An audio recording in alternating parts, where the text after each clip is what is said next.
All right, welcome everyone. We're gonna talk some Survivor with my friend Rusty, and it's been a while.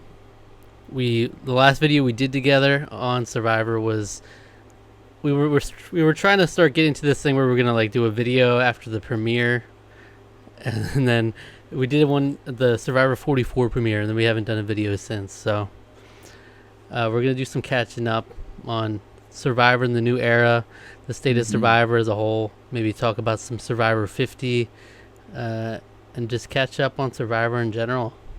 What's going on, Rusty? Not much. Happy to be here. Always happy to talk Survivor. This past season was one of my favorites in quite some time. Maybe, arguably, the best of the new era for me. And so I'm really looking forward to kind of diving deep into this season. Are we getting better? Is Jeff Probst going to retire after season 50? There's so much to get into. I even did a quick little ranking of my winners of the new era and my season rankings of the new era, but I don't think my season ranking is going to be as interesting as the winner ranking. I think I know Like, mine offhand, yeah, maybe, but yeah. So a lot to get into, but happy to be here. Thank you for having me back. yeah. I mean, if you're new to the channel, or if you're familiar with the channel, we usually our Survivor content consists of me and my friend Alec, and we've been going through Survivor from the beginning. So we're in old school, kind of the golden age of Survivor right now. We just finished Survivor China. We're just about to start uploading Survivor Micronesia, and so that's where we're at with that. When I'm talking with Alec, I'm not talking about anything in future seasons because I want to keep him spoiler free for our little experiment we got going on here. So the only real opportunity to talk Modern Survivor is when we get together and do these videos. So Yeah, it'll be fun. All right. So how we good feel stuff. about? Do we want to just start with the most recent season? Let's do it. Yeah, yeah, I'm good to Survivor start there. 46.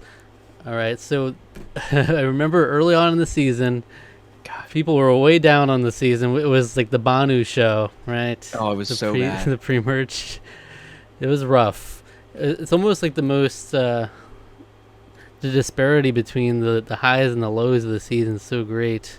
Mm. You know, like the first half of the season, you're thinking this could be like the worst of the new era, and then Oh, it's like easy. potentially the best in the second half. So it's like, where does it average out? I don't know, but I think a lot of the second half makes it worthwhile for sure. A lot of Oh, fun easy. characters, and of course, historic idol blind sides.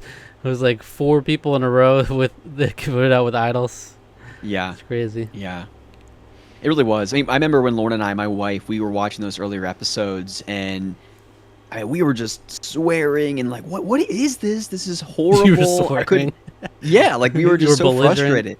We really were. We were a Wow. little all over the place. Like we was just, how could we possibly give Banu this much airtime? Like if I was him, no, I mean I'm Yeah. serious. Like if I was him, I would be embarrassed with myself.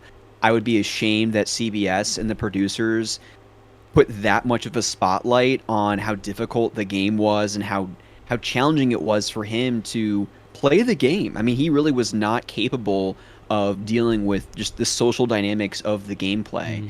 And it didn't even seem like the hunger as he eventually got into at his tribal when he was voted out, he shared his story, which I thought that was going to go in a completely different direction. I did not expect or anticipate him to share his kind of story of growing up in poverty and being in India and kind of going through that very traumatic experience of poverty and how that's kind of propelled him into a life of where he is now and seems to be doing well.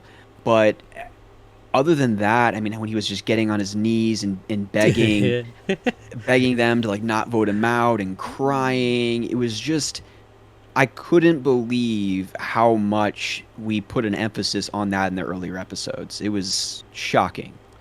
Look, I mean, I wasn't as big of a Banu hater as some people were. I thought like him as a character, we don't get that kind of player often, especially nowadays. You know, it's all these like super strategic people.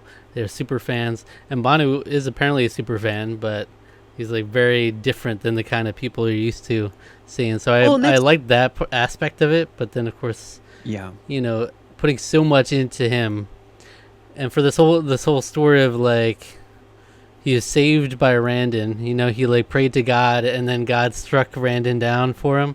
Yeah. And then for him to just go out the next episode anyway, it's like, okay. Well, Yeah. I almost at that point, it was like, are we about to get like Banu is going to be like taken all the way to the end at this point? And I mean, I guess if he was one like immunity challenge away from something like that happening, maybe. There's still that question mark of Q claiming that Kenzie would have gone instead of Banu on that first tribal council too.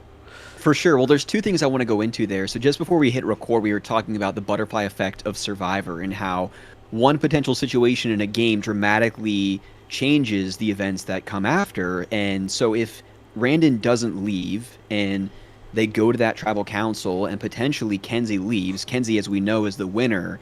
That's just how much the game can be shaken up, which is wild to think about. The other thing I want to go back to is your comments around Banu being a super fan of Survivor, and Jeff's talked about this. Like, you can be a super fan, you can study the game, you can build challenges in your backyard, but it's so much different when you're actually out on the island and you're surrounded by these people and you're left to your own devices without food and without fire, and you're forced to actually play the game, right? Like, I don't think there's any amount of preparation that can fully prepare someone to play the game, and Banu's a perfect example of that.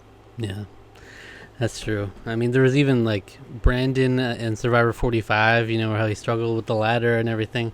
He's like a big super fan. I've watched, he's guested in a bunch of podcasts since then. He's a lot of fun, actually. But yeah, he was just not made to actually play the game, you know?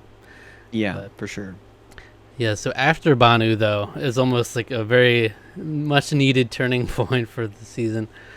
And we get into the merge, and it's just like firing on all cylinders at that point. I think my favorite, and I think you said the same, was Q. Q, no doubt. Q carried. I mean, he did so much to the season. Well, and it's so interesting, too, when you go back to those earlier episodes. Like, I saw some glimpses of Q being, like, a really special just character for the show. But I really felt like it was Kenzie and why am I drawing a blank on her name? Tiffany. The third person. Yeah. Tiffany. I feel like her and Tiff were, like, the stars of that show. And Q was kind of just in a back seat to them kind of driving things forward. But one moment I want to highlight, and let's get into talking more about Q, was when we got a much sassier Jeff Probst this season, which I personally loved. He was calling people out, kind of making fun of folks at times. But when he called that tribe out when they got to that challenge and said, like, this is the losingest tribe in the history of Survivor, or whatever it is that he said, and Kenzie was just like, you're so sassy, Jeff. Mm-hmm. And then they end up winning, and they even slowed down when he was pulling back that the hookshot thing, and they ended up winning, and I thought that moment was really special. Yeah, that was good. Though it would have been even sweeter if they missed and they did the whole slow mo. Right? That. Yeah. Just it would be perfect for the Yanu tribe. Yeah, for sure. But all that to say, I mean, the big. Well, first of all, there's the whole idol in a row, which was historic and kind of crazy. It's like there was not one successful idol play the whole season. And it's like almost rarely in the new eras, there's been a successful idol play. So that was interesting in itself. But then the big headline after the season is the whole drama around the final vote, Charlie and Kenzie, and Maria literally being the whole turning point to make Kenzie win instead of Charlie, which is crazy. Yeah. I remember I was rooting for Charlie at that point because I like to see. I was like, he's not the most exciting player out of the cast, but he's seemingly the best player of the season. And I was like, I like Kenzie, but I was rooting for him. And then so when Kenzie won, it's like, okay, I'm not mad at it, but the way that Charlie lost is really, really heartbreaking. And then he has to sit there in that after show and just stew in it. And Jeff be like, Maria, you're the number one ally, and you didn't vote for him, and that literally cost him $1 million right there. And it's like, just the dramatic pause. Yeah, the dramatic pause was great. Yeah, but then she gives some bullshit answer about, I saw this fire in her eyes, and that was it. And I'm just like, if I'm Charlie, I'd be so pissed. I'm like, what could I have done? You're talking about some glimmer in the eye. That's why I Well, lost. and what's even more interesting about that comment, which I think is further BS, is when you find out that they were trying to make fire Kenzie and Liz for like 30 minutes. That's right. Like Yeah. Probst was about to bring the matches. It wasn't like, what was it, a season or two ago that someone made fire in historic fashion. It was like in 2 minutes or something like that. Hmm. Flame went up, rope was broken. I mean, Jeff was getting ready to stand up and basically hand them a bottle of kerosene and matches and say like, "All right, ladies, let's wrap this up." So Yeah. like Maria to make that comment to me is even more cutting and just like twisting the knife in Charlie's side. But I don't quite understand. I've watched all the post game press conference or post game press and Yeah. interviews. I just don't quite understand. Was it just pride, Maria, like ego? Maria was just frustrated that she didn't make it to the end and she felt a need to just like do that to Charlie. I just don't quite understand that. Yeah, it's still baffling. Like, yeah, everybody trying to piece everything together after the fact. It still doesn't really make sense. That's the most frustrating thing about the way he lost. It's not like you can point to this. It's like, oh, he definitely did this wrong. It's just Yeah. kind of like, oh, that was very unpredictable of Maria to just decide to do that. Could it be that she literally thought in the moment it was up in the air and she really just resonated with Kenzie as a young woman in her story? It could be that, but then it's like, what does Charlie take away from that? Like, oh man, I should have been a young woman playing this game. Yeah. It's like Well, there's nothing to hold on to be like, I could have done this instead. when you go back to that, right? So let's play it out. So Ben made the decision, right? So Ben won final immunity. He sends Charlie to fire with Kenzie, probably, unless Ben thinks that Liz is more of a threat. But like, let's play out both scenarios. Charlie beats Kenzie, or Charlie beats Liz, Hmm. and has that added to his resume, and he goes to final tribal with either Charlie, Ben, and Liz, or Charlie, Ben, and who else would it be? Kenzie. Kenzie, right? I with that on his resume, I don't I don't know. Like I don't I think see. Maria still votes for Kenzie. I don't think there's. I think so yeah, too. It's baloney. If Liz is there though, if it's If Charlie, Liz there Ben, and Liz, gets to tell her whole story, then she wins and landslide. oh, that's right, because she would have beat all of them. I Yeah. forgot about that. Yep. Did you hear her whole thing, her reveal on social media that she was not actually a millionaire all along? It was a whole ruse.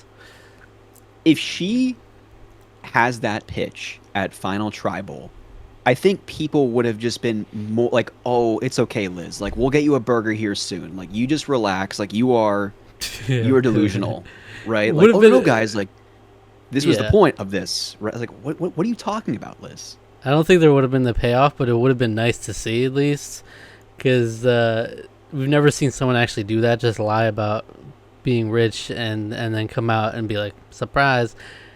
Would have been nice to see at least. And then they kind of edited it to make it look like she was just this rich lady, and so you don't really sympathize with her. So they kind of did her dirty with that edit a little bit, where they didn't even Yeah. show her, because she said like, "Oh, I was saying it a lot in confessionals," and then they just kind of edited around it, because she was that close. If she got there, they would have had to show it.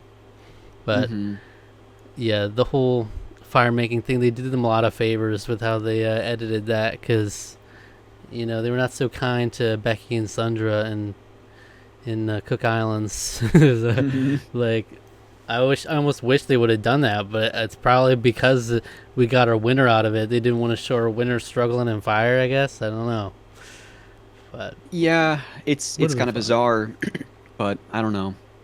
Charlie played such an impressive game. Like, that's the He did. kind of game I would aspire to play if I was playing Survivor. He always kept his options open, even when he felt burned by someone. He was still keeping that door open. He never shut the door on Maria, even when they both clearly were after each other. And Yep. he seemingly did everything right until the end. So then Maria cost him $1 million there. There's also, like, the whole reason that Q claims to have voted for Kenzie to win was specifically her answer to his question about what you would do with the money. So there's a couple really frustrating, like, okay, this is why you voted for Kenzie to win, and then Yeah. Charlie can't even like regret. The only thing you can do now is like, I should have faked, or I should have made up a story of how I would spend the money differently. you know. Well, that's, it's so interesting, and this dates back to the very beginning of Survivor. There was typically, when the jury members had each an opportunity to go up and ask one question, right? There was always someone that said, "How are you going to spend the money?" Hmm. And usually one or two of the people in Final Tribal would say, like, "Oh, I have a number of charities." It's such a tired answer. I wish Charlie would have either owned the Taylor Swift thing and just said, like, I'm following Taylor around all over the Yeah. world for the Eras tours, Yeah. even though Tiff said, like, no Taylor Swift references or whatever. But, like, either made a joke or had been brutally honest and said, like, this is going to help me pay off my student loans or something. But the charity answer is just, to me, a waste of an answer. Like, you've Yeah. got to own something. Like Gabler, he owned it and he meant it, right? I don't feel like either Ben or Charlie would have gone out of their way to be donating to charities. Maybe they would have, I don't know, but I doubt it. And that's why I really respected Kenzie's answer, because she had this very honest and vulnerable story to support where the money was going to go. And you look at her now, she's, 6, 7 months pregnant, getting ready to start a family. She wasn't messing around. She was pretty honest about what she was going to do with the Yeah. money and how that was going to set up the rest of her life, which I really respected. And I think, given Q's history and in his story and where he comes from and owning his business, I think that really resonated for him. And given everything they went through at Yanu, I think that further solidified him submitting his vote for Hmm. Kenzie. So for me, that was less of a really Q. Me, it just goes back to Maria, where I can't quite make sense of Yeah. it. It's funny though, because it was really so close, and all these different. You have all these votes. Tevin, you could say, is visibly like as a toss up going up there, and he ultimately votes for Kenzie also. So there's all these like coin flips that they went the other way. Just one of them went the other way. You bring it to a tie. Ben would vote for Charlie to win, and yeah, I think he's potentially played the best game to not win in the new era, at least. Oh, I It's very think impressive. so.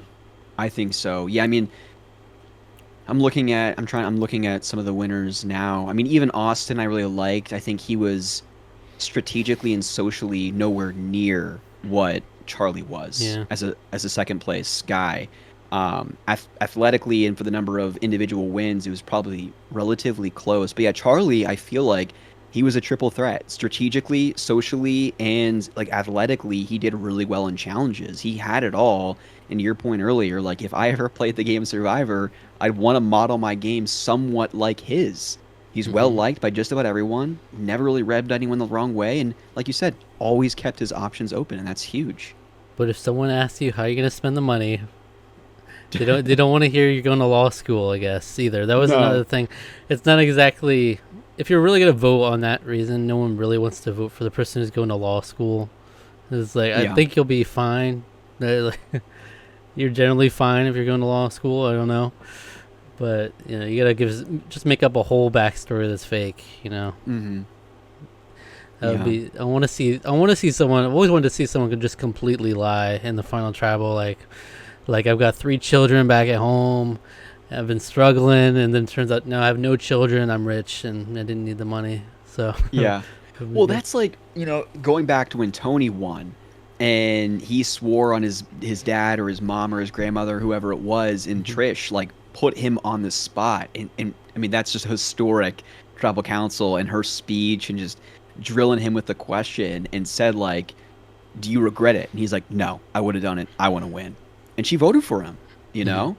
I love that. I love that Tony kind of stuck to his guns and did not back down. Yeah. But yeah, I would love someone to take it to the nth degree and just straight up lie and just said, like, no, like, I have 3 kids at home. Yeah. They're probably not even eating right now. They're probably just as starved as I am being here on the island. Yeah. I set them up with food to last until I get back, but it's probably not Yeah. much left. Yep. Yeah. So it would be great, but Mm-hmm. it's just ironic to me that Q voted that way when, like, if it was reversed and he was in that position, like, Q's been very clear that he doesn't need the money. Like, he's doing just fine. He's got like businesses or whatever. Like, he's thriving. So he would sit there and the whole reason for his vote wouldn't apply to him. That just seems weird to me. In the same way that, like, Maria not voting for Charlie is saying, like, considering they played such a similar game and Charlie just purely outplayed her in the end game, you're literally saying that I'm not like my game isn't worth voting for if I'm not willing to vote for him. It's just so wild to me, the logic. I don't think in the moment she read it that way, but I think you're absolutely right. I feel like she felt so deserving because she played such a similar game, and in her eyes, she probably felt like she played a better game than Charlie, and it was similar. I should be sitting there, and I resent you because you're sitting there, and I'm not. I'm giving this to Kenzie. Yeah. It's just brutal. It's just That's brutal. my read on it. And you watch back, and it's like all these confessionals of Charlie being like, talking to like Maria's children or whatever, like Uncle Charlie. I know. Sorry, Maria's. Your mom's amazing. Whatever. All these like, it's very clear that he would have voted for her if it was reversed, and it's just like, damn, did him dirty. Oh, I have no doubt, and that's the thing too. That like, if Maria's there at the end with Ben and Kenzie, let's just say, I think Maria articulates her game brilliantly. I think she does really well in Final Tribal, and I think without a shadow of a doubt, even if it's turning a certain way to Kenzie, I could even see Charlie going out of his way to say, "Guys, come on." Like Maria played the best game. He would have been championing for her for sure. I really believe he would have. Even if she blindsided Charlie and pulled a blindside off on him, I feel like he would have been championing, for her. So it's just strange that she doubled down on it that way. The only thing you can get from press after the fact is maybe there's this thing about maybe Tiffany told her that Charlie was actually gunning for her way earlier. There's something about that where like she's apparently said in the jury something about Charlie was talking about targeting you earlier, even earlier than they thought. But then Charlie, after the fact, explains, well, no, I wasn't actually targeting her. That was just a story so that Tiffany wouldn't use her idol, because he was using it as a way for her to trust that he's like, we can use your idol later to get Maria out. Yeah. But then she took that, so I could see that happening as well, just like her misconstruing that. And of course, Tiffany's very pro Kenzie as well, so I could see that. That's the messy thing with these juries too. They can go in there and they could just spread lies as well. Well, and going back to 41, 41 when Erica won. I mean, the rumor was that, what was his name? He had the ponytail. His name just escaped me. Ponytail. Kind of gray hair. Ricard. I mean, I hear he at Ponderosa was just Erica's the best, Erica's this, Erica's that, and whether that's to be believed or not, I don't really know. Because what was it? Deshawn, Erica, and Xander? Yeah. Was that the final three in that season? And I think Deshawn played a pretty good game. Xander, I think socially just didn't really have what it took. Although, again, athletically he was pretty good. But I think going into that final tribal, I was probably more Deshawn's going to win than Erica, just because we hadn't seen a whole lot from Erica that season. It wasn't that she was deserving. The edit just didn't seem conducive to an Erica win. So. Yeah. But, so heartbreaking for Charlie, but, Kenzie, Mermaid Dragon, she did it. That was a great line by Bono. That was an amazing confessional. Mermaid Dragon. Yeah. Even though it's very funny that people pointed out that, like, the top half of a mermaid is just a woman, right? He's like, mermaid up here, dragon down here. Okay. Yeah. But that's a fun story, at least. Like, she was on Yanu, the struggling tribe, and made it all the way to the end. And the fact that, like, I thought she would be a dead woman walking after Banu literally told those two on the journey, like, she's the mastermind running the show kind of thing. Yep. But she just snuck her way back in there. So that's 46. 45, I found to be an excellent season as well. We don't have to go into as much detail, of course, but yeah, I think 45 might be my favorite personally. I think just all around it's better from start to finish. Whereas like 46, I would say maybe the second half was better than some parts of 45, but overall not as strong. And it's a solid winner as well. Just a lot of fun character moments in there.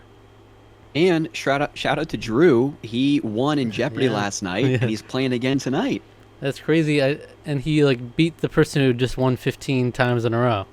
Yeah, she racked up like 350 grand or something like that. So, on a daily double, he bet like $10,000 and got it. Yeah. And I always liked Drew. I mean, he had a bit of an ego about him, but he was just a young kid and just wicked, wicked smart. And I love how Jeff would He's a always fun say person. like, Jeff would always be like, "All right, Drew, take us out. Give us a fun analogy." And he's Yeah. like, "Well, if you look at the ancient biblical text and you have David versus Goliath," and he Yeah. would just go on some random rant that was just always spot on. He was a fun personality in there, and I remember him having some like funny confessionals where he was like calling I think he called Jake a goon. He's like, this goon. I'm like, wow, okay. Yeah. But a lot of fun people in the scene. And Jake, speaking of Oh, Jake, he was a lot of classic. fun. Just him like never getting the move that he wants to pull off. He could just never pull it off. Plus, his Boston accent just added to his personality and character so much. I loved it. Yeah. In the historic Final Five vote that was so messy, where he was finally going to pull off his move, and Katura switches her vote last second, which ends up sending Julie home instead of D. It literally would have been D if she just stayed with that plan. It's Yep. crazy. So there's Yeah. another butterfly effect moment where it's like that close to D going home right there. Yeah. Well, and I mean, there's a lot of great moments in that season, but like, what the hell, guys, with Kelly? What the hell, guys? Where she, Yeah. and then Jake was just freaking out as Jeff was reading the Whoa! votes. Sorry. Whoa. Yeah, exactly. so, so good. It's so good. Yeah. And a lot of fun stories there. There's the struggling tribe there, and then Emily like having her like turning it around from being the odds on the hands down person who's gonna go home first without Hannah quitting, to go from that to being like this strong position.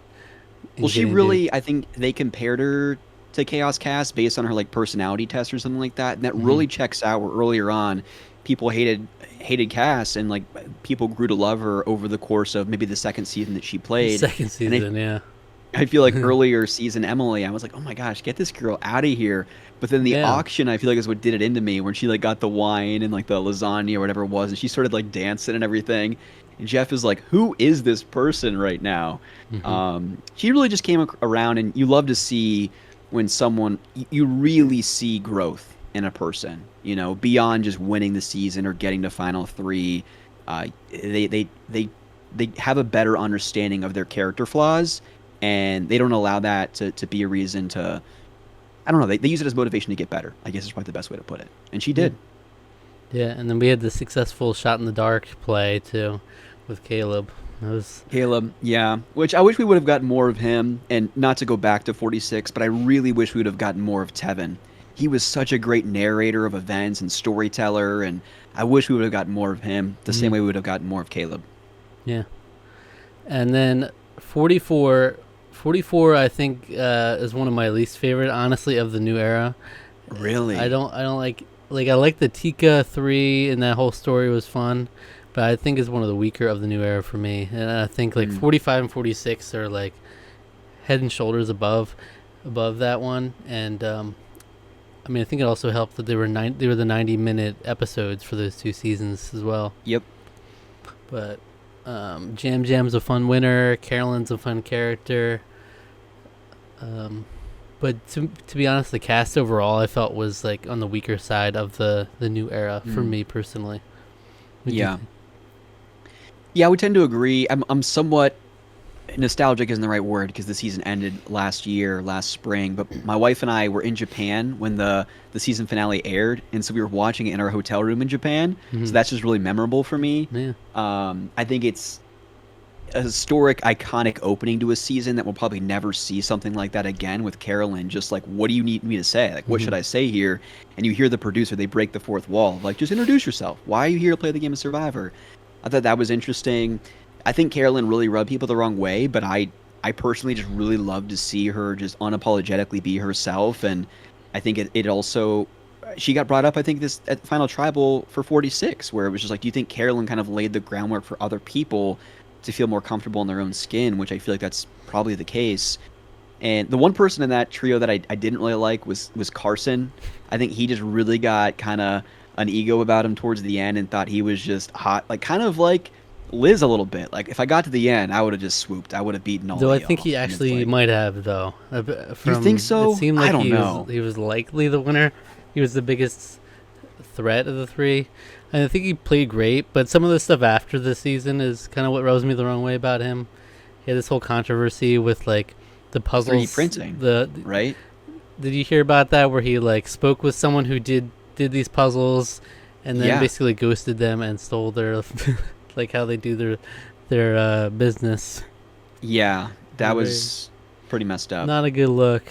Especially like I think he's really ruining his chances at like he seemed like a likely person they would have brought back and they still Yeah. might, but that definitely doesn't help. No. I have to ask though, I did not ask earlier. Have you watched any of these other shows that have some Survivor people in the mix? Have you watched the Traitors? I haven't. That and what's the other one? Like the Challengers or Challenge something There's rather? the Challenge. Challengers Yeah. starring Zendaya is another one. The new well. movie. We're gonna bring that up. Looking forward to the Tarqaron review here coming soon. But no, I've not watched any of those. Although I think Carolyn was just announced she's gonna be part of Trader season 3. I think. That's right. So I mean, I'd love to see Parvati and Sandra kind of go at it in that show. That sounds entertaining, but I honestly have no idea what the purpose of that All right. show even is. I'm gonna pitch you So- on it. It's excellent. I think it's like it's needed viewing material for Survivor fans. Okay. So it's essentially a glorified game of Mafia. You know the game of Mafia. Yeah. So you have, it's just they're called traitors. Is the Mafia. And you got the faithful, you got the traitors, and there's some flaws to the game and how it actually functions. But overall, the idea is that the faithfuls want to get the traitors out. Each night, the traitors murder someone, and then ultimately, it's just like pretty much just how the Mafia endgame works. You want to, in the end, if there's a Mafia standing, they'll take the money. Or if there's more than one Mafia, they'll split the money. If there's only faithful left, they'll share the money, however many are left. And it's essentially $250,000 split, depending on how many there are. Okay. Yeah, no, I'll have to check it out then. I mean, it sounds interesting. It's very. Although I wonder how it compares to Deal or No Deal Island. That's Zach. another one. Did you watch that one? I didn't. I saw Okay. that Boston Rob was tagged to it, and I'm like, oh gosh, I have to watched check it. this out. I watched Oh. it. Yeah, How was it? it was fun. I mean, it was vintage Boston Rob. I mean, he gave a lot that season, very surprisingly so. He had such a presence on that season. But so much so to the fact it was almost like a Redemption Island edit where like you don't Okay. really care about the other people very much. It's the Boston Rob show. Mhm. But there's a lot of fun moments. I mean, definitely if you're a Boston Rob fan, you'll enjoy it just for that. Okay, I'll check that out then as well. But the Traitors, so season 1 they had Suri and Oh, that's right. Stephanie LaGrossa from Oh Palau. yeah. Okay. I Yeah. think those were the two Survivor people. There were Big Brother and then a ton of other reality shows in the mix as well. Mhm. But as far as Survivor goes, that's that. And then season 2 had Parvati, Sandra. Yeah, I think that was it for Survivor there. But then season 3 they've announced. Did you see the other people that are going to be there too? Carolyn and I feel like I saw the whole cast. There was a couple Big Brother people. Was there another Survivor person? I feel like there was. There were 3 other Survivor people. So I don't remember who they Carolyn were. was a very wild card. No one expected because so far they've been doing these legacy people that people know from seasons ago. But then we got Jeremy Collins. Oh yeah, Jerry, one of my favorite winners actually. We got Tony, Really? and we got Boston Rob. He's yeah, Really? crazy. Wow. Okay.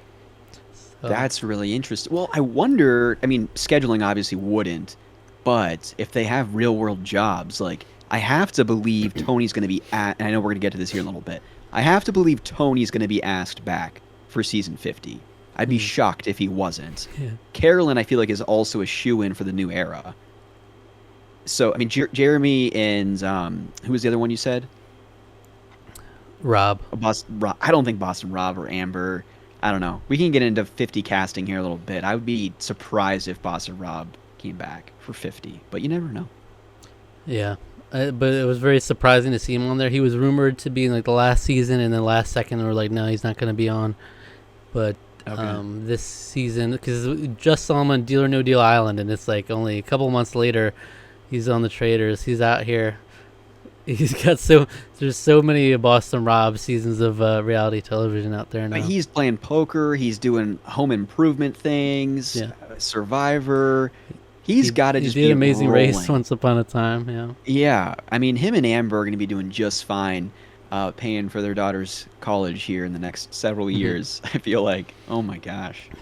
But that's another crazy thing. Going back to the butterfly effect, like if you go back to Marquesas, sure, Boston Rob had some memorable confessionals, but like the fact that him and Amber, for that matter, were both asked to come back for All Stars it's not shocking, but a little surprising. But just to think, if either one of them were not asked back, they wouldn't have this incredible life together with four daughters, doing everything they're doing today. It's wild. I met my wife on Survivor. Yes. Yeah. Yes, and I have 4 beautiful daughters because of Survivor. Yeah. Yeah. So Amber wasn't even. She was like a backup. If Elizabeth from Australian Outback said yes, Amber wouldn't have been on. Is essentially how history goes. That's crazy. So not only that, then she goes on to win. This is a classic, like the least all-star wins, but then also the whole Robin Amber story is birthed from that. Yeah. But pretty wild. And it's kind of the similar way in Micronesia, where Parvati was like, I think it was Candace was going to be there, and then she couldn't do it, so Parvati is put in there. Oh, wow. Because Parvati is like probably the least favorite of the favorites on Micronesia from just Cook Islands. Like, she was just like the flirt, and that's about all we knew of her at that point. Yeah, when we say Parvati, right? Like, I rarely think distinctly Cook Islands Parvati, right? I just think of the Parvati we've grown to know over the course of the many seasons that she's been a part of. Same thing with people like Tyson or Coach. Like, Tyson was a lunatic in Tocantins. Like, he was such a goofball, running around naked and everything like that. But I always just think of them as they've grown to evolve as a person and a player in the game of Survivor. But I gotta say that I love Boston Rob. I think Tony is probably my favorite Survivor player at this point. So the fact they're both gonna be on the Traitors is great. But I would highly recommend, at the very least, watch season 1 of the Traitors. It's my favorite so far. That season was half reality people, half just regular people. But it's a lot of fun. I mean, I think that'll sell you on the show easily. And if you don't like it, then you're not gonna like the other seasons. So I'll give it a look. Be good. Yeah, sounds entertaining. And it's on Peacock. Streams on Peacock. Okay. So. All right. So what do we want to start with? I want to talk about like the state of Survivor, or what we think of it overall, like pros and cons, and then obviously Survivor 50. What you want to get into first? Let's save 50 for last. Let's get in the current state of Survivor. I think that'd be interesting. Right. It probably won't be too terribly long of a discussion, but I have a lot of as much as 45 and 46 really took it in a much better direction, I still have a lot of criticisms of the new era, and think we could really fix a lot of stuff, and would be nice if we did. For one, the fact that every season has been 3 tribes, I think is really doing a disservice to the game. The whole beauty of Survivor over the years is that it was like fluid. You don't know exactly what to expect. And then the new era, it's actually exactly what to expect almost. It's like we have this exact formula. We're going to have some sort of journey thing where you send people off and they do this summit. They do some sort of game. You risk a vote or you get an advantage. It's always going to be there. And then there's always going to be this 3 tribes and no swaps except for the 1 and 45. There are no swaps. It's just the 3 tribes. Usually one of them is going to suck the hardest. And then you go to the merge, and you don't just merge straight up. It's going to be the mergatory, where you split into 2 groups, and then half of you will be immune, and half of you will be eligible to be voted for, and then they merge. But no, then we split into two groups again and do 2 separate votes. And then it's always going to be in Fiji. It's always just going to be a number. And every reward is going to be the sanctuary where good things happen. So, That's Yeah, that's Survivor. The past several seasons, that's my you pretty biggest much nailed it. those are my biggest problems. And then we go down to final. When we get to final five, you gotta get the biggest threat out because then there's gonna be final four fire making into final three. Yep. I just don't like it. I don't like that formula and the fact that we're not shaking things up at all.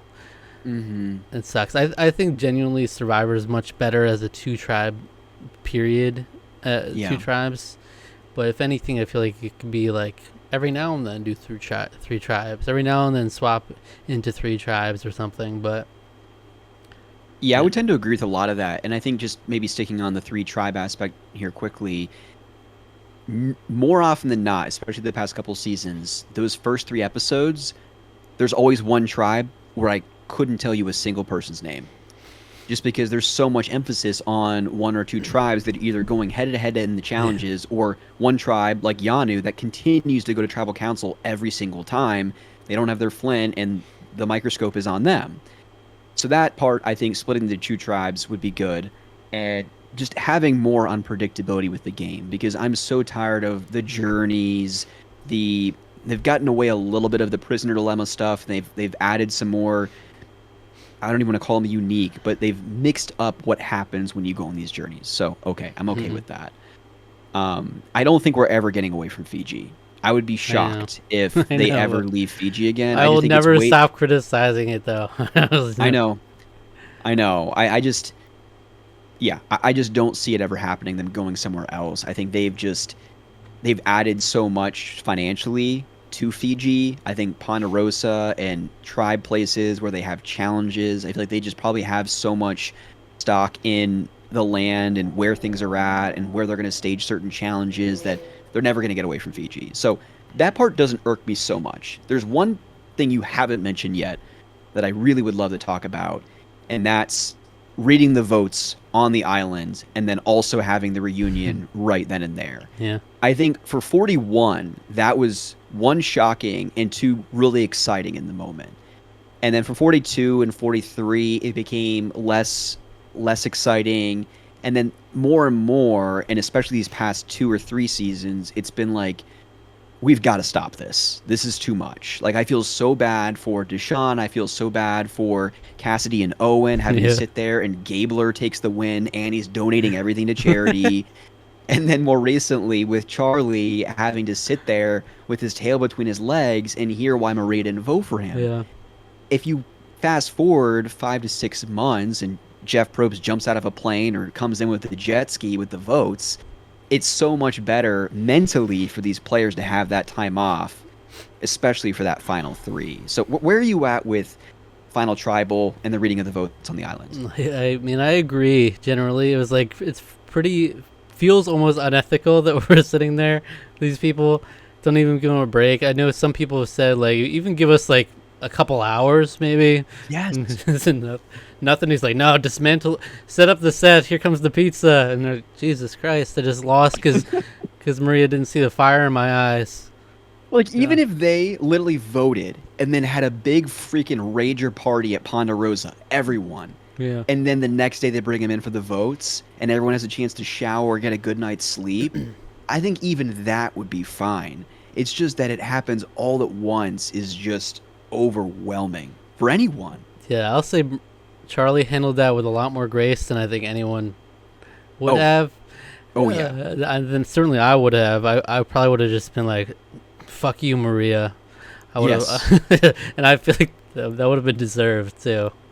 For how deprived of nutrients he was, for how young Charlie is, I feel like in the earlier seasons of Survivor, and we saw some people make some wicked comments. I mean, go back to Sue when she chewed out like the whole, snake and the rat conversation, Trish when she was calling people out. In the earlier areas of Survivor, if Maria makes that comment, I would not put it past someone turning around and just chewing her out. How could you do this? We went through 25 days together. We always said you were going to vote for me and yada, yada, yada. But he literally, and I love how they kept this in the show, had this like crazy 10-second pause.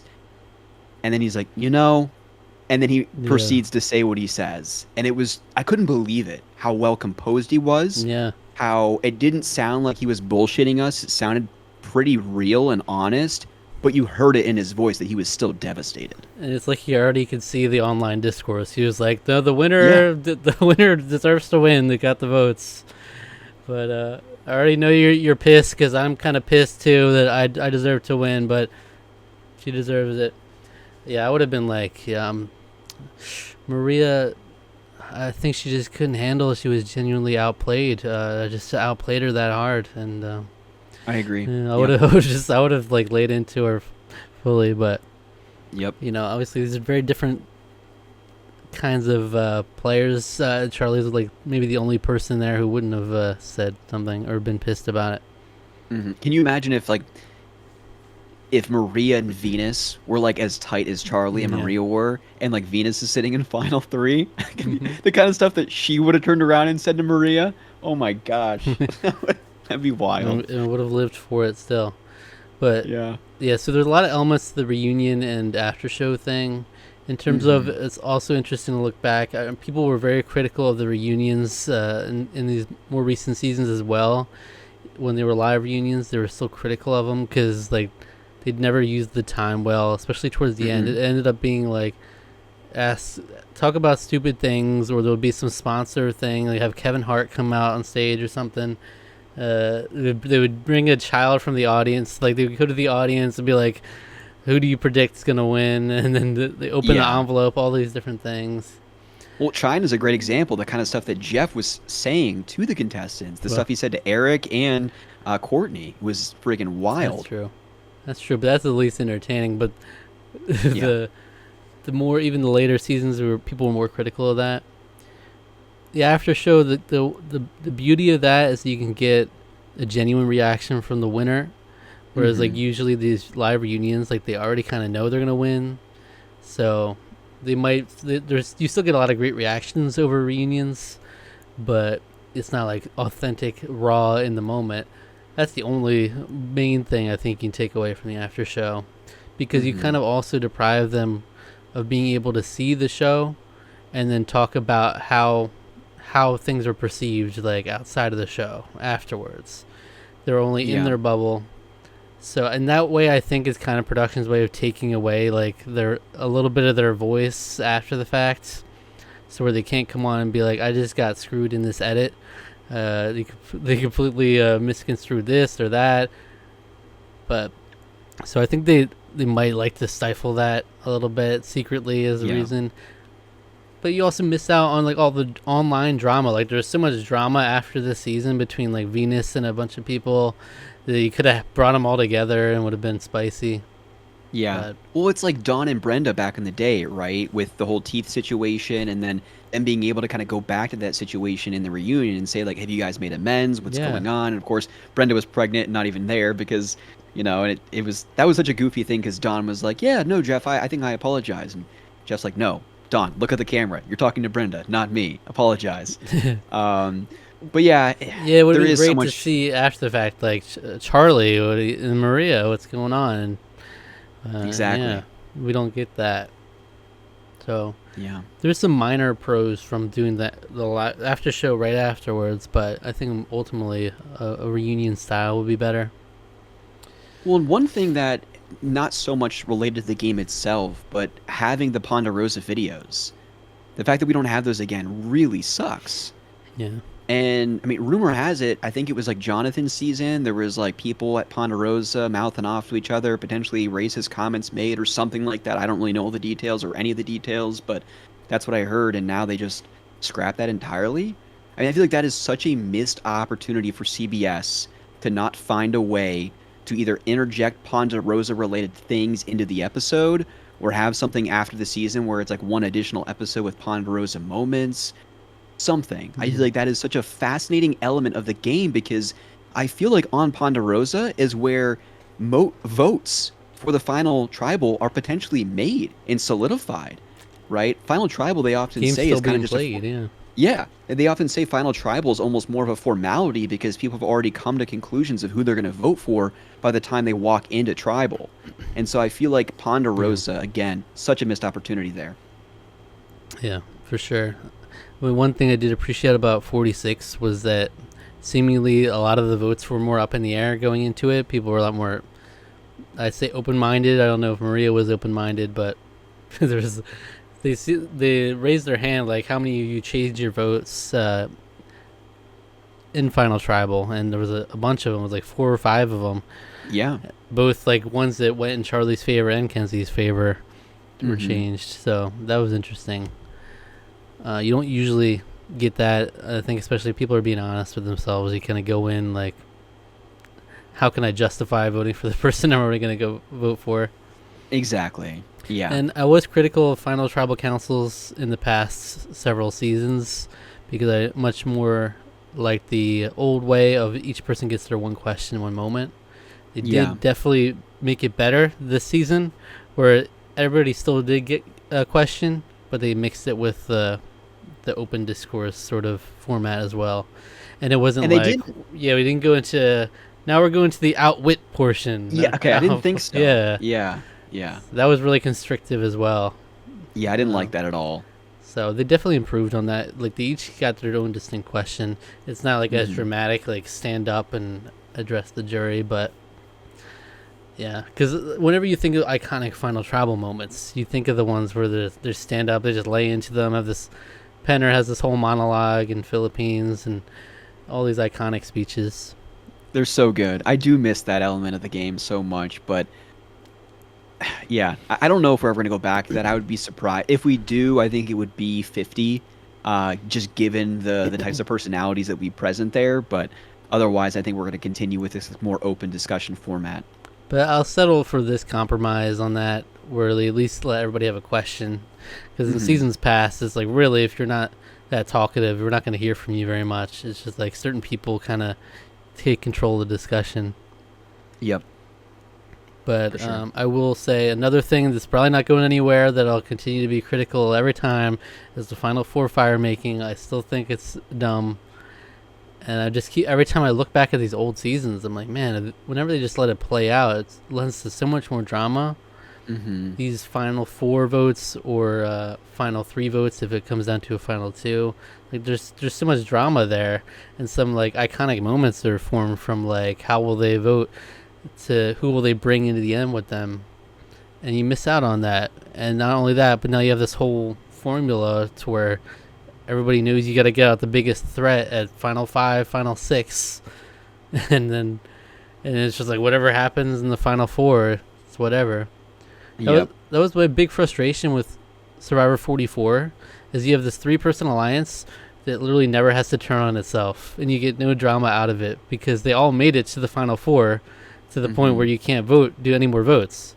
So imagine if we had a Final 4 vote, and it's like, will the Tika 3 stay together, or will they try to take out one of their own to give themselves better chances? You know, you miss out on that. You just, okay, we're going to do fire making.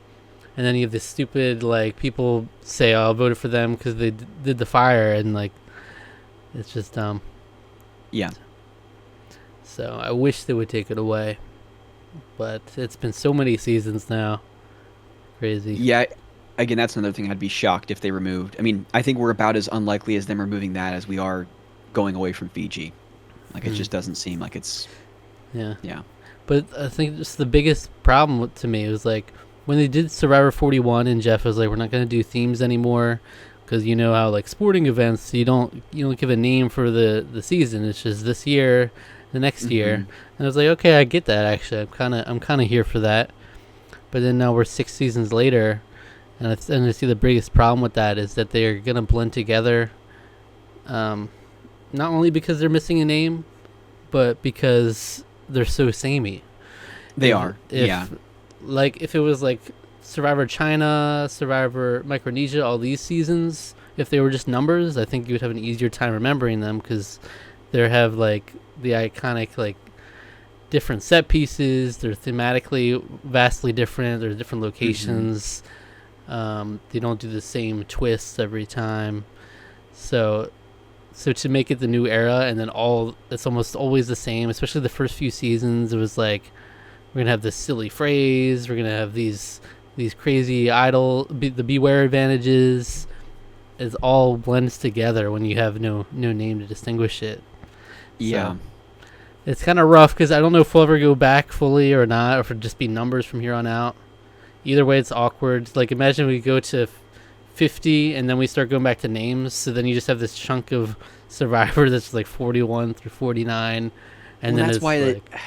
Yeah, I mean they've committed to it, right? Like that's why I just don't think that we're going to be able to get ourselves out of the hole, because otherwise, yeah, you have everything up leading. What was it? Ghost Island was like 39 or whatever 39 was, and then 40 was Island of the Winners at Idols War. was 39, yeah. Okay, so yeah, so Island of the Idols, Winners at War, and then it's just 41 through 49.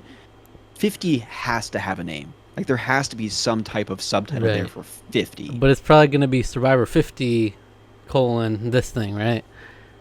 Probably, but yeah, no, you can't just do 50. Like you've got to do like Yeah. I love Winners at War, right? Survivor, you can't do All Stars because you've kind of already done that, but something like it. Survivor Like you have 50, to. All Stars 2. Yeah, how terrible would that be? Um, yeah, I don't know. Yeah, But because people talked about in the past, like, will we ever get a second chance too, or things like that? Heroes versus Villains 2. It's like, probably not. Now we have these numbers. Like, what are we going to mm, have all these weird yeah, taglines? Maybe. But, yeah, I mean, I appreciate the 90-minute episodes. That's the one thing I really like about these past couple seasons. yep, I We're like able to it. flesh out a lot more. Obviously, we were Hmm. feeling the pain early on this season of 90-minute episodes as well with Banu. Banu feature-length movie Banu Yeah. episodes. But um, what any other thoughts on like Survivor overall? No, I mean the only other thing I'll say that I really don't see them changing format wise is 26 days. I think that's here to stay. Yeah. I don't think even for 50 they go back to You 39. think they'll do something for 50, some different amount of days? I don't know. I doubt it. I really doubt it. I mean, they'll I do too. probably have a lot of other unique twists or things they try and interject into the game, but if listen, I mean, if you're trying to call up someone like Coach or Boston Rob or the old school Survivor players and say, "Hey, you need to come back for 39 days. I know we've been doing 26 for a while, but I don't know, maybe that would be more enticing for them, understanding that they're going to have rice, because there's no way you can do 39 days and not have rice. Like you're literally going to have people dying on CBS's clock at that point. And I think that's why Jeff was driving the food point home so much this season, because I think they were literally fearful that like someone's body was going to start giving out at this point, because like they were struggling towards the end of this season. And the new era players swear by the fact that, like, no, it's a lot harder to play without rice than it was to go 39 days and have it. And I don't think anyone can argue that unless you've done both. Yeah. But And we haven't seen it yet, but maybe we we, will. yeah, yep. But So, yeah, I also think they just need to ditch the journeys altogether. Like, yes, get them out of here. like the pre-merge have been significantly weaker than post-merge. I mean, generally in Survivor, like that tends to be the case where it just gets more interesting post-merge. But I don't think it helps matters when you have these not only 3 tribes, so you're not getting as much of certain people, but you're also, having these journeys take up a chunk of it as well. And then we're talking about advantages and all this. Beware advantages. Everybody's going running around for idols. These are whole segments on the show. There's a segment where you gotta get a hammer and then go crush this thing and then measure these items. Yeah. I Well, then think the it takes away. birdcage too, like from a couple seasons ago. And there's just Yeah. yeah, But yeah, so what we were saying with the 3 tribes and just sticking with that, and how detrimental it can be to me is like you take out so much drama of like interesting dynamics that come with 2 tribes with more people. And when mm-hmm. you have this tribe that's getting decimated and we're getting down to 4 people, 3 people, it's like there's only so many ways these votes can go. Yeah, I don't like it. Even think about Banu. We invested so much into Banu for his last episode to be he has no vote and there are 3 people 3 people voting.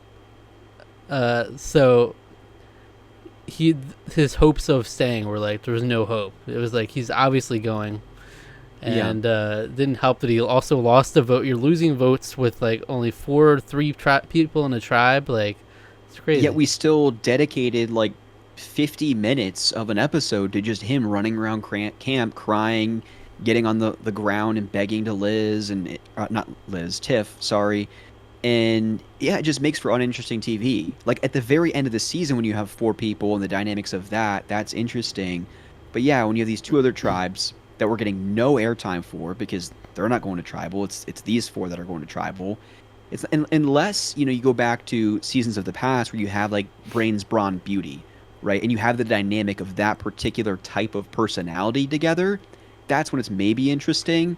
But I feel like of the new era, I don't feel like we've seen a 3 tribe dynamic get decimated where it's like, oh yes, this is really good TV. This makes for compelling Survivor. Yeah, because usually you end up with at least one tribe that's like almost never going to tribal council, so we barely know the people on it. Like, and they could make it all the way to the merge, and we still barely know them. So we gotta learn who they are come the merge. It's just kind of really disappointing narrative wise, and we're so much on this like decimated tribe. We're so much invested in these 2, 3 people that are left by the end of it. Yeah, the Brains, Bronze, Beauty, that kind of thing, those were nice when they were the exception to the rule. And now it's just, that is what it is every time. And I feel like it almost, in Winners at War, it kind of stifled the game when they swapped from 2 tribes to 3. And then you saw all the old school legends get slaughtered because there was no room to hide. You got you got 5 people in a tribe, and you're going to expect Parvati to survive against Wendell, Michelle, and Nick, people like this. No, they're just going to get slaughtered. There's no room left to hide. That's why Boston Rob got slaughtered, Sandra, Parvati, all in a row. You saw And that's that. why hopefully they learn from their mistakes for 50. That's all we can hope for because I truly have complete confidence that they're going to bring back one of the best casts for Survivor that we've ever seen. And because it's not just going to be exclusive to winners. I don't believe that. I think they're going to cover the full gamut. Some winners, some just great players. And it would be so awful if you have like Q and Cody and some of these other memorable people from the newer era and like Q's gone the first episode. Like that'd be terrible because it's a 3 tribe dynamic. But 2, I think it's a lot harder for the tribe to fully get on board with just getting rid of Q right away, or Cody right away, or Jesse right away, right? Yeah, and that, God forbid, if we're bringing out back the legends of the game and mixing them with them. It's like, okay, Yeah, good luck, exactly. Boston Rob. Yeah, You're in go a play poker, buddy. You're in a Get outta tribe with here. Venus, Oh my Jesse. Yeah, it's like, okay, well, I guess we'll just vote Boston Rob out. I mean, Yeah. but all right, let's get into Survivor 50. First of all, I think Let's do it. perfect model for Survivor 50. 2 tribes. Give me 2 tribes, no journeys. Cut the bullshit. If I was making my perfect Survivor 50 season, I would say take out Final 4 fire making, go to a Final 2, just for the history of it. Better yet, not go to Fiji. We're going to Borneo.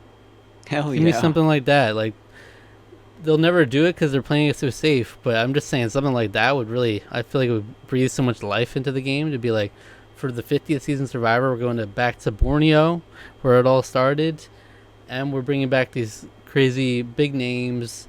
Only Suhawk's 2 coming tribes. Yeah, yeah. But All right, here's my pitch, Zach. Get rid of Final 4 fire making, bring back fire tokens. yeah, That's all the in on the pitch. fire tokens for 50. Mm-hmm. Yeah, that'll be good. That'll be good. Yeah.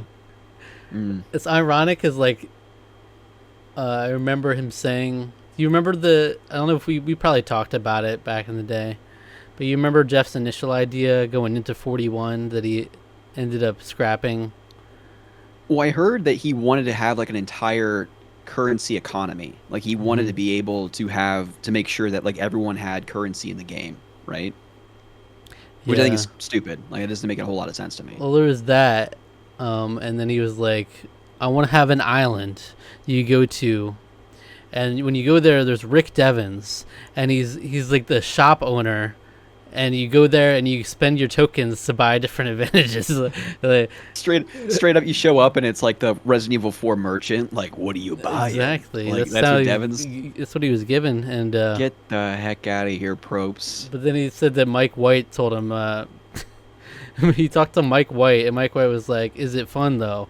And he's like, "Oh, okay." And then, but the whole COVID break gave him time to like not go right into. They probably would have gone all in on fire tokens, since that was like what they pushed in Winners at War. That would have been terrible. But at the same time, I kind of would have been here for like we're straight up having like a whole RPG element. It's just like you go go to the shopkeep and spend your tokens. Yeah. I was joking. What I don't. I was joking even with Alec that like my dream would be like you're just wandering around the jungle and you just encounter like these characters that are they're just playing like NPC characters and they give you side quests to get an idol or something. You just go up to them. There's like too many layers of the game of rails. Survivor at that point. I mean, what I hated about that model is if I go to that island and I'm talking to Devins, and I was like, "Hey, Devins, I have 3 tokens. Zach's not going to vote tonight when he goes to tribal council," right? Like, there's blind sides, and then there's just stupid, ridiculous, unfair gameplay. And if I collect a couple of tokens and I can just ensure that like half of my tribe can't vote, or someone can't compete in an individual immunity challenge, like that kind of stuff to me is when the game's getting in the way of itself. Mm-hmm. You know what I mean? The original intent of what makes Survivor special. And I feel like the tokens were beginning to set up something like that. Yeah. Yeah. That's for sure. Thank God for Mike White. But even so, then we got the new era, and he's bringing out the hourglass, and we're doing all this do or die nonsense. It's like, okay, I mean, how much help did he give us there? But this is the direction we went down. Yeah. We're figuring it out. Hopefully they actually change, because every time people interview Jeff, it's like, oh, well, you know, people will criticize anything.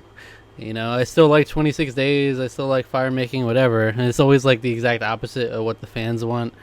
He's just like, whatever, the fans will learn to deal with it, essentially. But Survivor, I still feel like if you remove Jeff Probst from Survivor, either as an executive producer, as the host, though, I think the show fails to exist. Like, I don't know. I don't think so. I think a lot of people.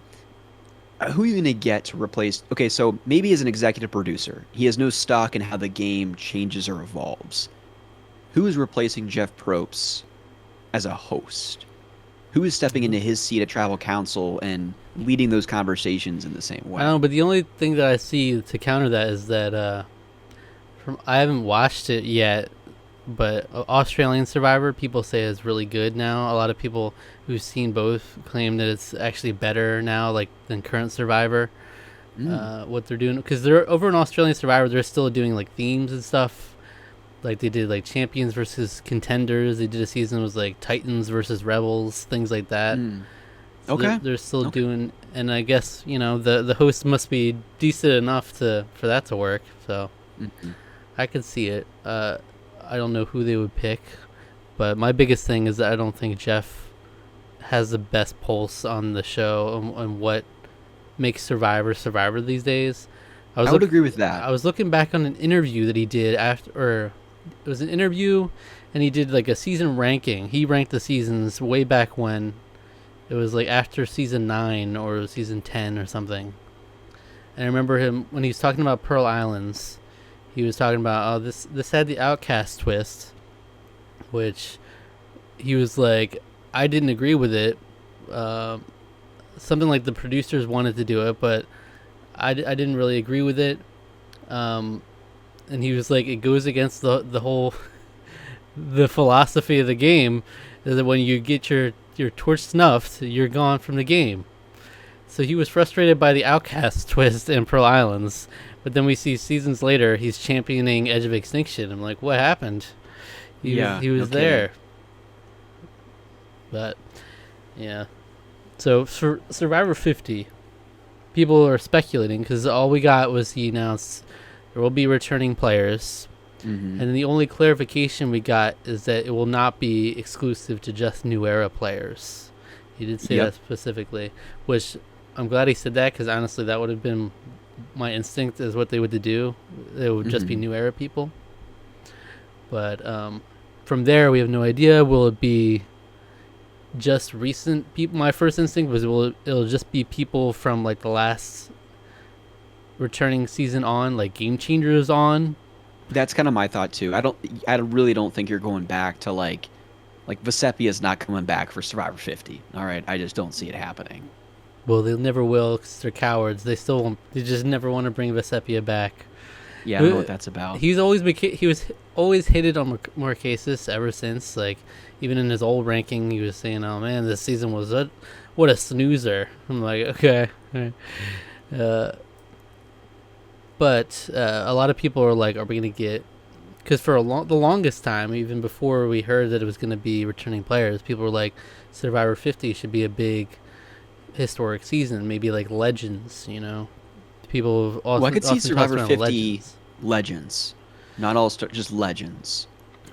But But that's a very distinct category of that's people. the thing. When you say legends, the problem we run into now is, first of all, how could any of the new era people really be considered legends? And there's going to be a bunch of new era people regardless. It's got to be. Recency bias for sure, but like I would consider if there's one person of the new era that I would consider a legend, probably Q. Right, but he's like a legend character, right? Yeah, not a player. But like, but then we're going to throw him in and be like, Hugh is a legend, but also Boston Rob, who's done 6 seasons, Parvati's Yeah. done 4 seasons, Sandra's done 4 seasons. If we're mixing these people, then these people are still gonna get toasts. Just like before, they're like by far the biggest threats above these new school legends. I would agree, but like it just going back to the definition of a legend. Look at Game Changers. Like Varner had no business being on Game Changers. Right. Well, Right. the whole season's casting was off. Game Horrible. Changers. Yeah. So like I think legends will have like kind of a loose. But we saw in Loose- Legends that everybody but Suri, who was really a legend, got voted off early for that Yeah. reason. Yeah, well, and that's the thing. If let's just say they have 18 people, I feel like you have to split 50-50 new era and then pre 41. Like you can't have 4 pre-40 players and then the rest is new era. Mhm. Well, that's also another idea people have is that we'll just straight up have new school versus old school type season as well. Which essentially, again, I'd have to look at the people, but that was kind of what 40 was. There was, because you remember you had like Ethan, Parvati, Right. Rob, Amber, Tyson. But the problem is they stacked the deck so much on the new people that the old school Yeah. people, they got blown out of the water. 'Cause Well, I they- think that's why they would probably interject a bunch of random stuff in the game, like twists, turns, shakeups, what advantages, disadvantages, to hopefully prevent what happened in 40. But again, they can't anticipate how that's really going to play out. They If can they're- try their best. if they're but- actually thinking about the game and how it works, you need to have an equal or semi-equal amount of people from like certain eras of the game. Like if you're gonna have this many new era people, you gotta have enough of the other era to balance it out, where it's not like 3-1 new era to old people, because then it's very easy for them to say, why would we ever just like the new era people are generally very buddy with each other in general. They know each Mhm. other. They're really gonna say, I'm gonna work with Parvati to take out Owen from Survivor 43. Yeah. Is that ever gonna happen? It's not gonna happen. So there's a couple different ways you can go about it. So with Legends, the other problem is that who are the legends of the game? True legends are gonna be probably all people that have played together already. For Right? sure. It's gonna be Yep. heroes versus villains people, or a lot of winners at war people. Mhm. So we're really gonna do Boston Rob, Sandra, Parvati. I just think it's Rupert. tired. Like I really don't think. First of all, I think the Ruperts in Boston Robs of the world. I just don't know if their bodies literally can take the 26 day Well, no Rob's food. not that old. He's doing all right. He's not, but I don't But know. yeah, And again, maybe that's off because like Gabler, Julie, Maria, you had folks in their mid 40s and on playing the game. But like, is Boston Rob going to keep up with like a Cody or an Austin or a D? you know. I just don't think they can. I mean, they're going to be freaking gassed. Well, that's the thing. Well, if we're talking about legends, I don't think any of those other people would be there. If it was, it Yeah. would be all old people. It's just like a bunch of Yeah. old people out there, which I mean, I guess it would be cool. Like But Tyson's in great shape. Like I think he could keep up with some of the best of them in certain challenges, but I think that's going to be the difficult thing is these challenges are just not going to be conducive to these people who have played the game 20 years ago. I think the biggest issue is that the legends would be a lot of the people that were on this on Winners at War, Heroes versus Villains, almost like the Yeah. recast. Yeah. And so, my vote would not be for that, because it's not as epic, especially after we've seen Winners at War. To have that, if we hadn't had Winners at War, it would have been crazy to bring these people back we haven't seen for how long. But Could you do like a second chance legends type of thing where it's non-winners entirely and you have people like Andrea Belke to me is a great example of someone who played really well, never got to the ends, had opportunities to, or you have someone like he was in the like drama TV show Malcolm. You bring someone like Malcolm back, like Andrea Belke, Malcolm. so not second chance though.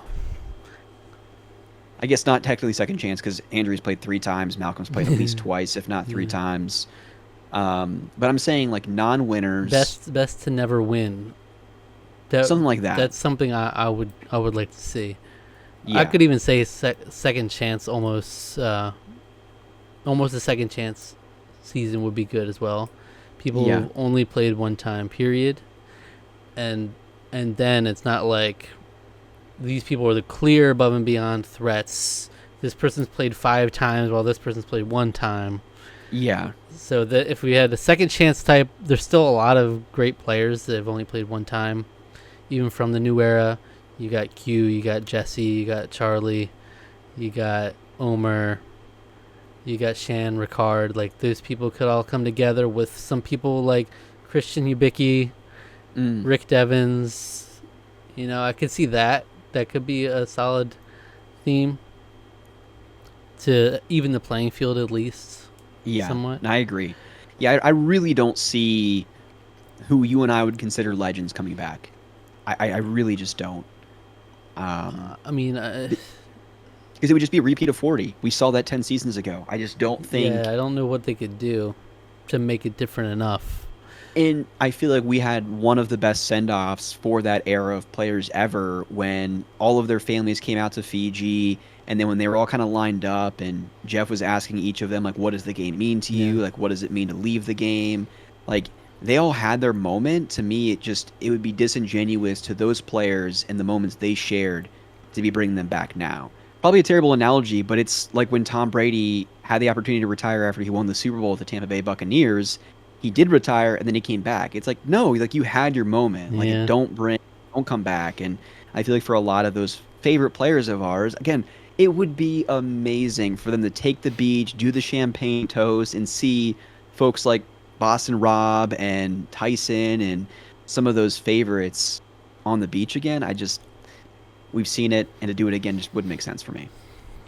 Biggest problem is that also a lot of these people almost can't play the game again. Like a Boston Rob and a Parvati, they were almost couldn't play the game when they were surrounded by all legends. They were still too much of a threat.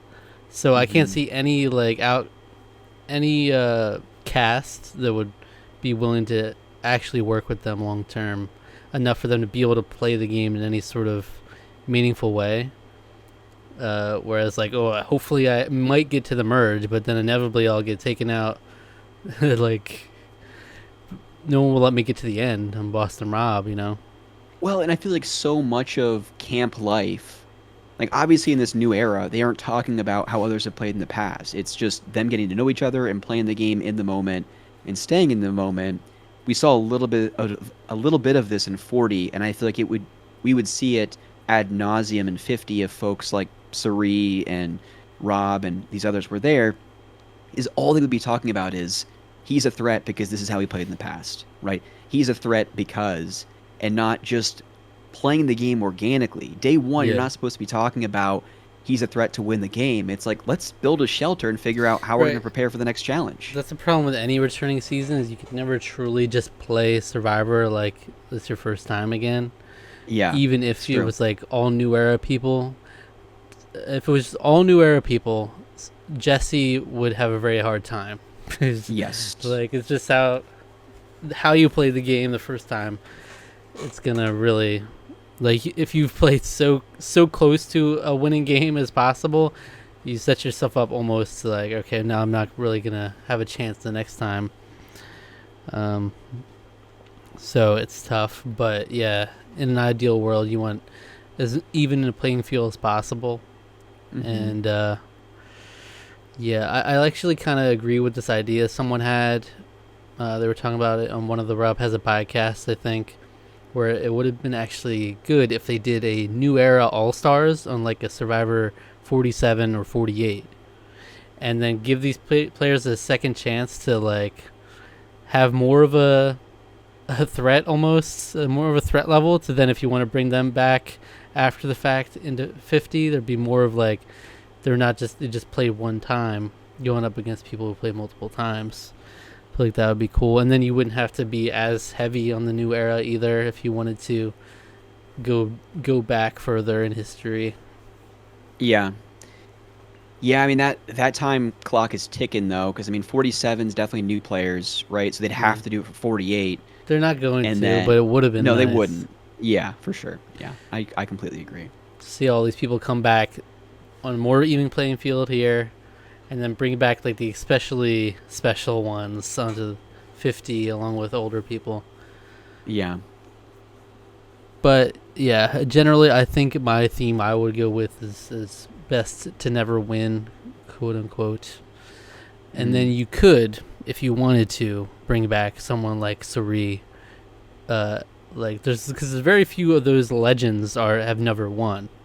So you Yeah. could take out a Suri. Would she have a chance? Probably not. But I mean, we've seen her defy the odds many times, so Yeah. maybe. But I would love to just see Sari just back in Survivor confessionals. Just she's just such a great person. Um, I don't know. I'd love to see her back on Survivor. Her much more than like even Boston Rob and Coach and some of those yeah, other legends of Survivor. I think Suri is the best to never win, and I think she'll probably go down in Survivor history as being the best player to never win. yeah. So in that way, she would have the biggest threat going into that season. But Exactly.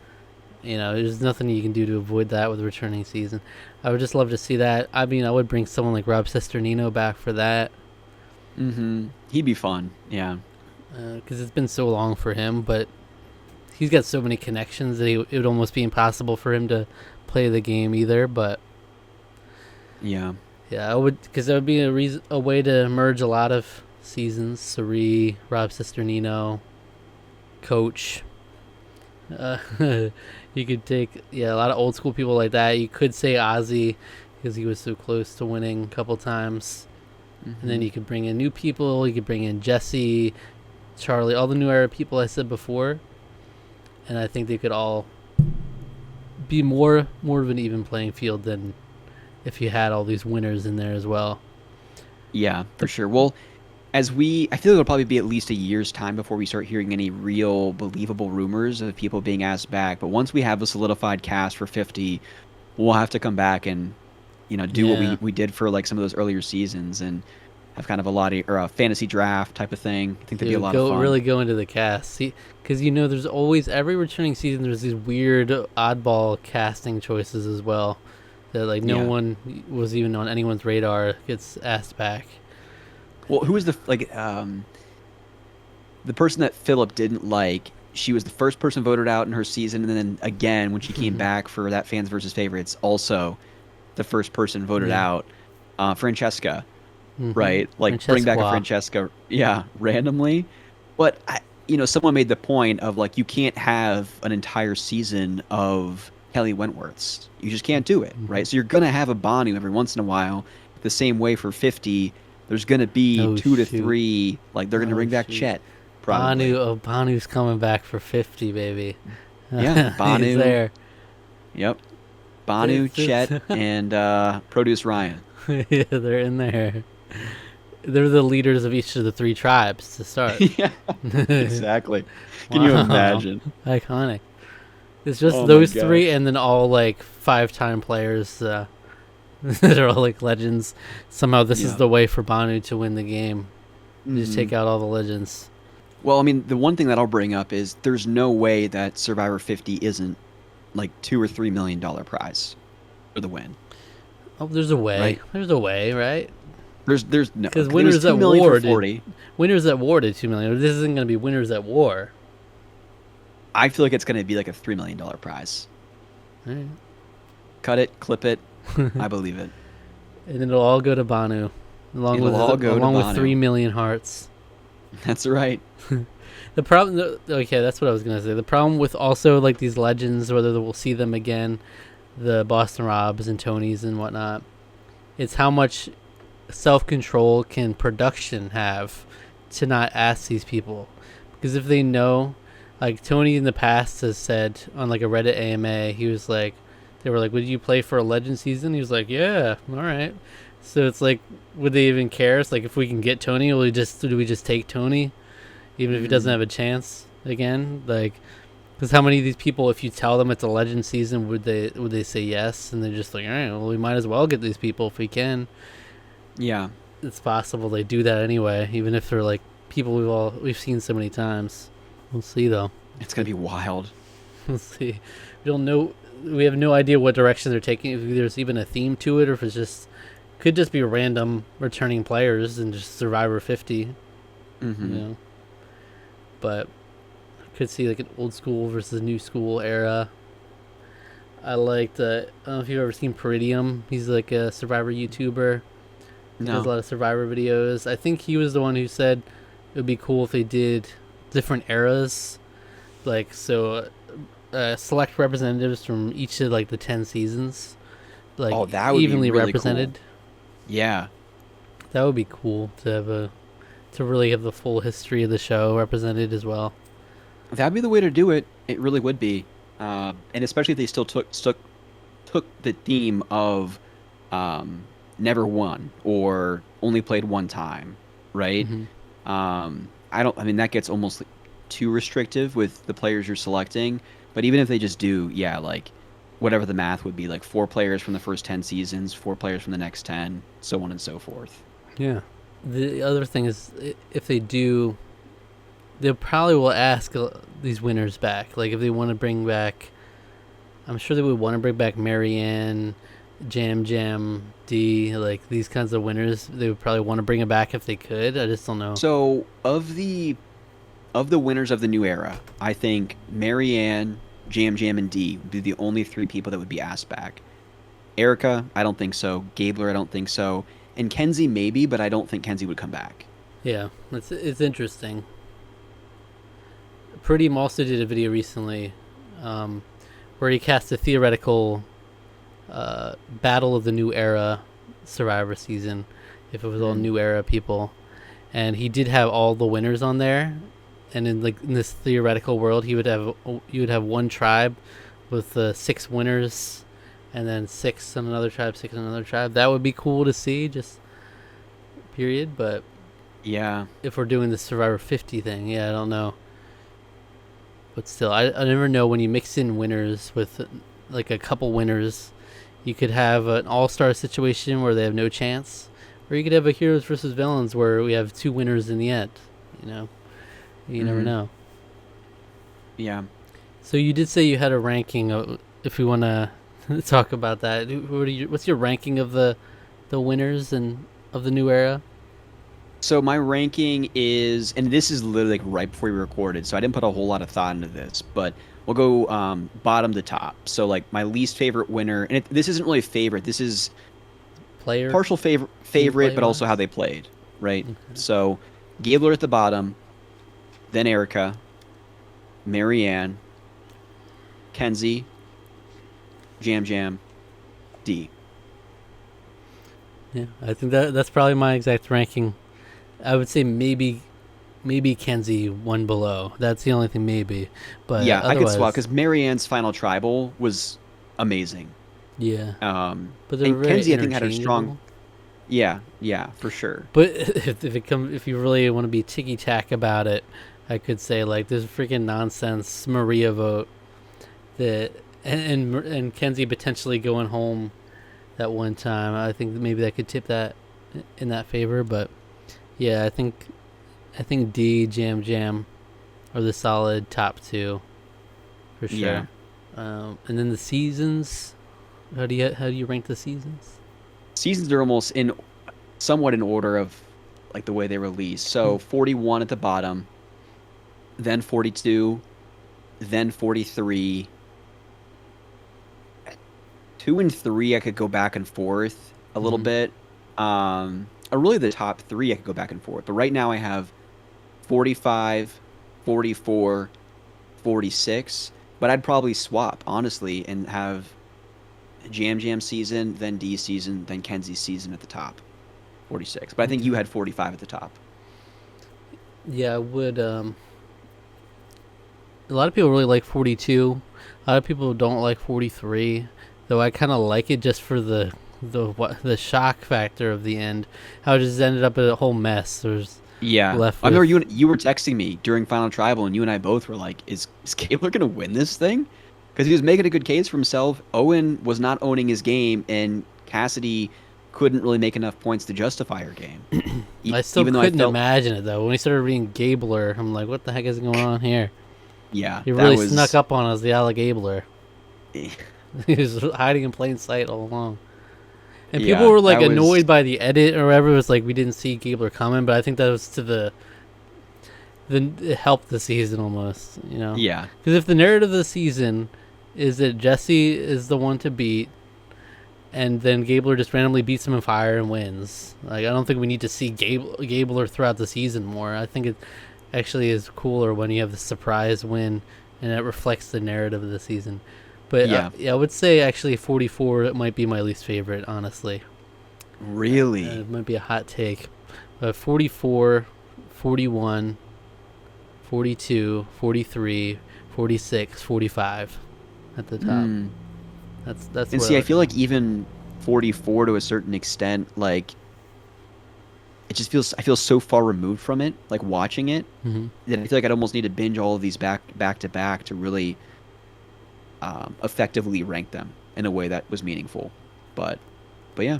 I just think in 44 they focused so much on the Tika 3 that it almost didn't care about anybody else.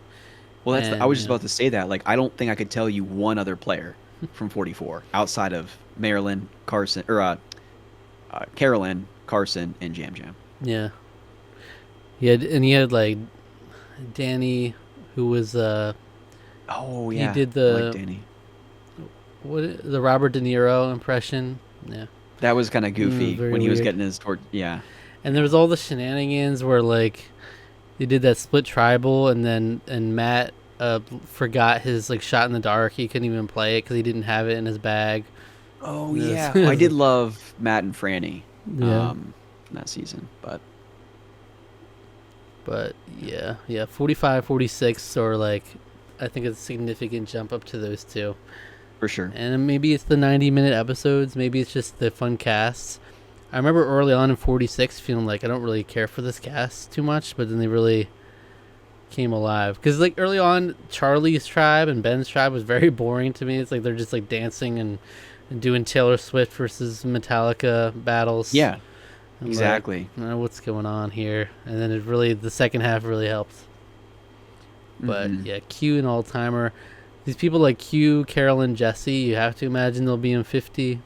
Have to be. But it's like, what theme will work for it? I don't know. But this was a lot of fun breaking it down. It was. Yeah.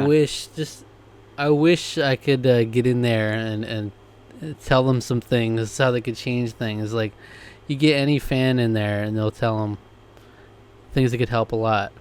Like, people they get so safe in their ways, but eventually you're gonna see a decline from that. It's inevitable, and it's people have already like even like some old school Survivor players are like they're kind of turned off by the whole show nowadays. Like a lot of them don't even watch because it's like it's not the same show.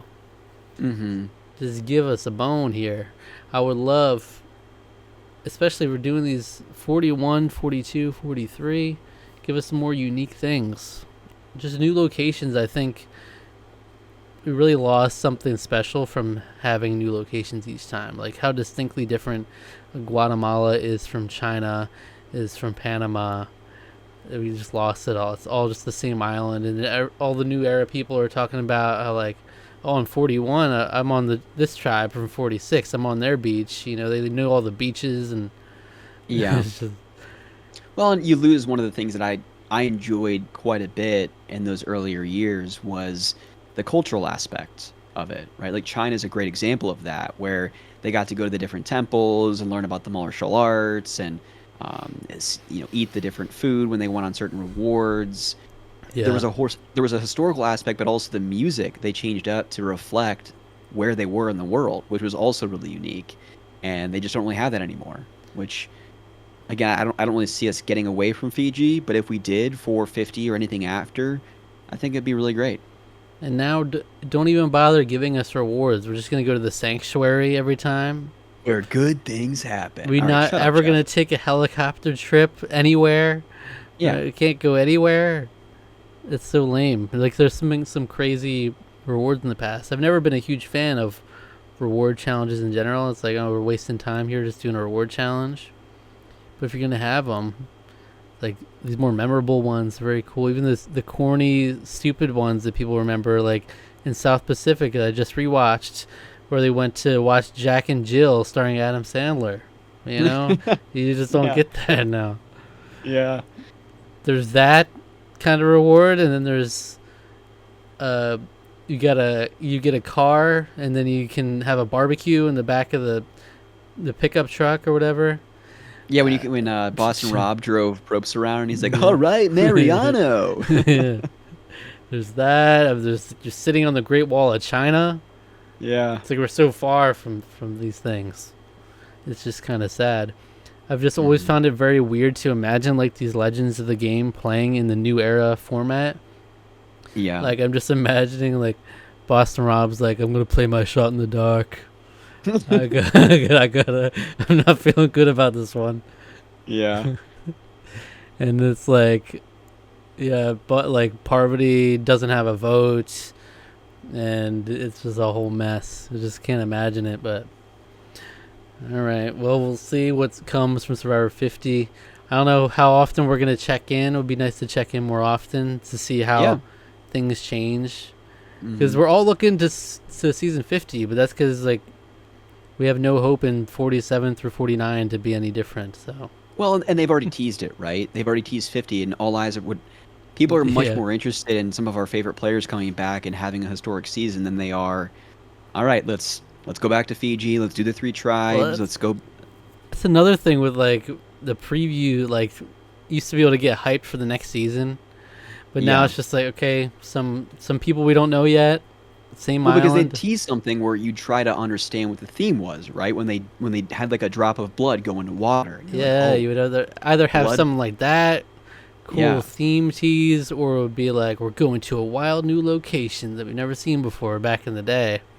Yeah, you know, that's what the most vicious creatures roam the earth. Yeah, and now it's just like, oh, when someone makes a quirky line in the confessional, and it's like Jam says like, I want to poop in the ocean, and we don't know these people. We don't know what's happening.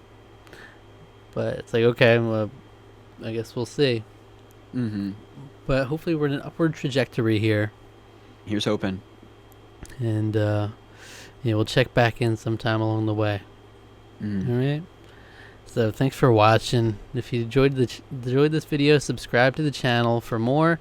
We've got Survivor every week. It's not modern Survivor, but it is a old school golden era of Survivor. We're in the thick of it. We're in the thick of it. We're in the stretch of excellent seasons coming up, too. Micronesia, really Gabon, good ones. Tocantins, Samoa, Heroes versus Villains. What a stretch. Mm-hmm. And then you get into the Dark Ages with, quote, Dark Ages. But You do. ironically, I Gabon, like how whatever. Gabon, I love Gabon. That's I've never seen it. That's That's after like the one Micronesia. season. That's Yeah, I've after never seen it. Micronesia. That's in the golden age, technically. So watch it. It's one of my favorite seasons ever.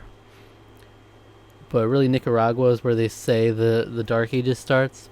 Mm-hmm. Having just watched Nicaragua recently, though, I actually like that season. Redemption Island's rough, but it's still fun to see Boston Rob do his thing at least. Yeah. But I actually, upon rewatching, I'm finding some elements of these Dark Ages seasons that I really like. Mm-hmm. And they really set themselves apart in a way that the New Era seasons don't. You know, they're very distinct, like, stories. You can really remember what's going on. But For sure. yeah, so either way, we got a lot of fun, memorable Survivor on the way.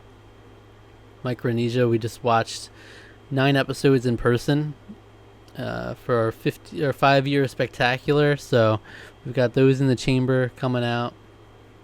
And we'll be finishing that up. We'll almost be finishing that up on our end soon, but you'll still only see 1 episode a week, unfortunately. But a lot of videos every week. Got new videos. All right. If you enjoyed this video, do you have a video that you would recommend they watch next? Well, we spoke a lot about Survivor Legends tonight, so I would suggest that folks go watch the premiere, the first episode in your reaction to Survivor All-Stars. Oh, yeah. The old school All-Stars. Yeah. Mm-hmm. Yeah, we could have had 48 could have been the All-Stars of the new era. Would have been nice. Could have been. Mirror there.